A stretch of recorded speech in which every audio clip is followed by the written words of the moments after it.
नमस्कार। श्रीमद् वाल्मीकि रामायण अखंड पाठ में आज हम पढ़ेंगे 57वां सर्ग किष्किंधा कांड से सप्त पंचाशः सर्ग। और इस सर्ग में होगा अंगद का संपाति को पर्वत शिखर से नीचे उतारकर उन्हें जटायु के मारे जाने का वृत्तांत सुनाना तथा राम सुग्रीव की मित्रता एवं बाली वध का प्रसंग सुनाकर अपने आमरण उपवास का कारण निवेदन करना। तो चलिए प्रारंभ करते हैं आज का पाठ।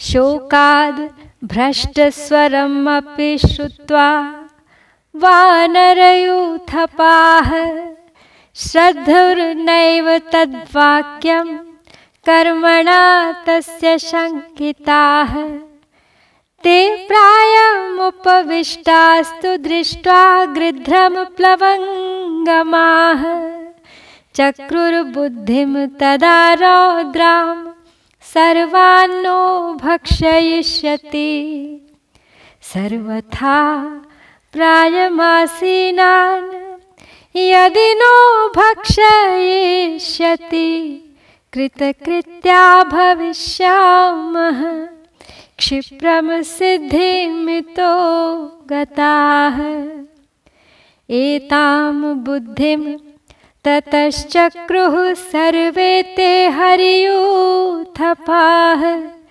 अवतारगिरेः शृङ्गाद् गृध्रमाहाङ्गदस्तदा।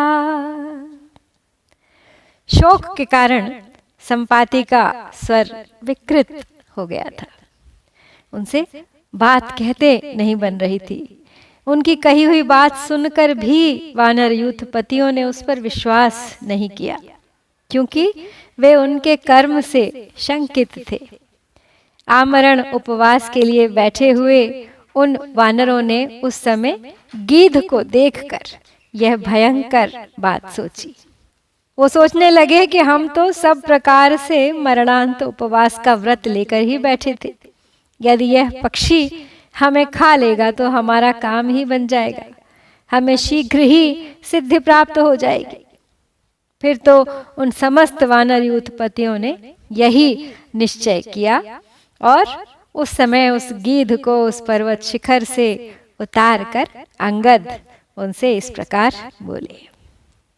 बभूव ऋक्षरजो नाम वानरेन्द्रः प्रतापवान् ममार्यः पार्थिवः पक्षिन् धार्मिकौ तस्य चात्मजौ सुग्रीवश्चैव वाली च पुत्रौ घनबलावुभौ लोके विश्रुतकर्मा भूत् राजा वाली पिता मम राजा कृत्स्नस्य जगत् इक्ष्वाकूणां महारथः रामो दाशरथिः श्रीमान् प्रविष्टो दण्डकारवनं लक्ष्मणेन सह भ्रात्रा वैदेह्या सह भार्यया पितुर्निर्देशनिरतो धर्मं पन्थानमाश्रितः तस्य भार्या जनस्थानात् रावणेन हृता बलात् रामस्य तु पितुर्मित्रं जटायुर्नाम गृध्रराट् ददर्श सीता वैदेहीं ह्रियमाणां विहाय सा रावणं विरथं कृत्वा स्थापयित्वा च मैथिलीं परिश्रान्तश्च वृद्धश्च रावणेन हतो रणे। तो अंगद ने उन गीधराज को पर्वत से नीचे उतार लिया और उनसे इस प्रकार कह उठे कि हे पक्षीराज, पहले एक प्रतापी वानर राज हुए हैं जिनका नाम था ऋक्षरजा। राजा ऋक्षरजा मेरे पितामह लगते थे।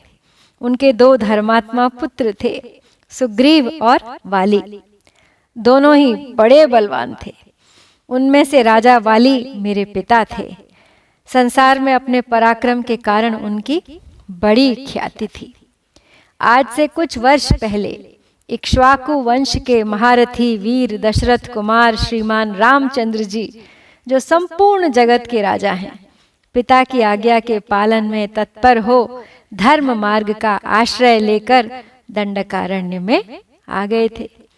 उनके साथ उनके छोटे भाई लक्ष्मण तथा उनकी धर्म पत्नी विदेह कुमारी सीता भी थी। जनस्थान में आने पर उनकी पत्नी सीता को रावण ने बलपूर्वक हर लिया। उस समय गृध्रराज जटायु ने, जो उनके पिता के मित्र थे, देखा और रावण आकाश मार्ग से विदेह कुमारी सीता को लिए जा रहा था। ये देखते ही वो रावण पर टूट पड़े और उसके रथ को नष्ट भ्रष्ट करके उन्होंने मिथिलेश कुमारी सीता को सुरक्षित रूप से भूमि पर खड़ा कर दिया। किंतु वे थे तो वृद्ध ही, बूढ़े थे। युद्ध करते करते थक गए जटायु और अंततो गत्वा रण क्षेत्र में रावण के हाथ से मारे गए। एवं गृध्रो हतस्तेन रावणेन बलियसा संस्कृतश्चापि रामेण जगाम गतिमुत्तमाम्। ततो मम पितृव्येण सुग्रीवेण महात्मना चकार राघवः सख्यं सोऽवधीत पितरं मम। मम पित्रा निरुद्धो हि सुग्रीवः सचिवैः सह निहत्य वालिनं रामस्ततस्तमभिषेचयत्। स राज्ये स्थापितस्तेन सुग्रीवो वानरेश्वरः राजा वानरमुख्यानां तेन प्रस्थापिता वयम्। एवं राम प्रयुक्तास्तु मार्गमाणास्ततः वैदेहीं नाधिगच्छामो रात्रौ सूर्यप्रभामिव। तो इस प्रकार महाबली रावण के द्वारा जटायु का वध हुआ। स्वयं श्री रामचंद्र जी ने उनका दाह संस्कार किया और वे उत्तम गति साकेत धाम को प्राप्त हुए। तदनंतर श्री रघुनाथ जी ने मेरे चाचा महात्मा सुग्रीव से मित्रता की और उनके कहने से उन्होंने मेरे पिता का वध कर दिया। मेरे पिता ने मंत्रियों सहित सुग्रीव को राज्य सुख से वंचित कर दिया था। इसलिए श्री रामचंद्र जी ने मेरे पिता वाली को मारकर सुग्रीव का अभिषेक करवाया। उन्होंने ही सुग्रीव को वाली के राज्य पर स्थापित किया। अब सुग्रीव वानरों के स्वामी हैं, मुख्य मुख्य वानरों के भी राजा हैं और उन्होंने ही हमें सीता की खोज के लिए भेजा है। तो इस तरह श्री राम से प्रेरित होकर हम लोग इधर उधर विदेह कुमारी सीता को खोजते फिरते हैं, किंतु अब तक उनका पता नहीं लगा। जैसे रात में सूर्य की प्रभा का दर्शन नहीं होता, उसी प्रकार हमें इस वन में जानकी का दर्शन नहीं हुआ। ते वयम दंडकारण्यम विचित्य सुसमाहिताः अज्ञानातो प्रविष्टाः स्म धरण्या विवृतं बिलम्। मयस्य माया विहितं तद्बिलं च विचिन्वता व्यतीतस्तत्र नो मासो यो राज्ञा समयः कृतः। ते वयं कपिराजस्य सर्वे वचनकारिणः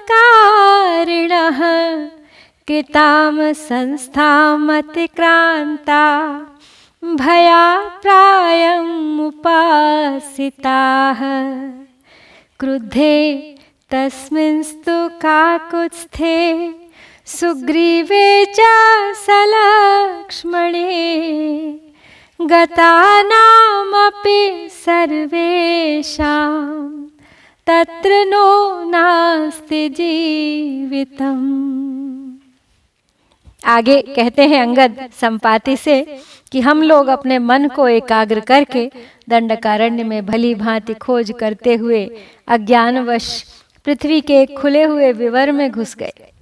वह विवर मायासुर की माया से निर्मित हुआ है। उसमें खोजते खोजते हमारा 1 मास बीत गया, जिसे राजा सुग्रीव ने हमारे लौटने के लिए अवधि निश्चित किया था। हम सब लोग कपिराज सुग्रीव के आज्ञाकारी हैं, किंतु उनके द्वारा नियत की हुई अवधि को लांघ चुके हैं। अतः उन्हीं के भय से हम यहाँ आमरण उपवास कर रहे हैं। ककुत्स्थ कुलभूषण श्री राम, लक्ष्मण और सुग्रीव तीनों हम पर कुपित होंगे। उस दशा में वहां लौट जाने के बाद भी हम सबके प्राण नहीं बच सकते। तो अंगद और संपाति की इस बातचीत के साथ ही श्री वाल्मीकि निर्मित आर्ष रामायण आदि काव्य के किष्किंधा कांड में 57वां सर्ग यहाँ पर पूरा होता है। इत्यार्षे श्रीमद् रामायणे वाल्मीकिये आदि काव्ये किष्किंधा कांडे 57 सर्गः। ओम श्री सीतारामचंद्राभ्याम नमः।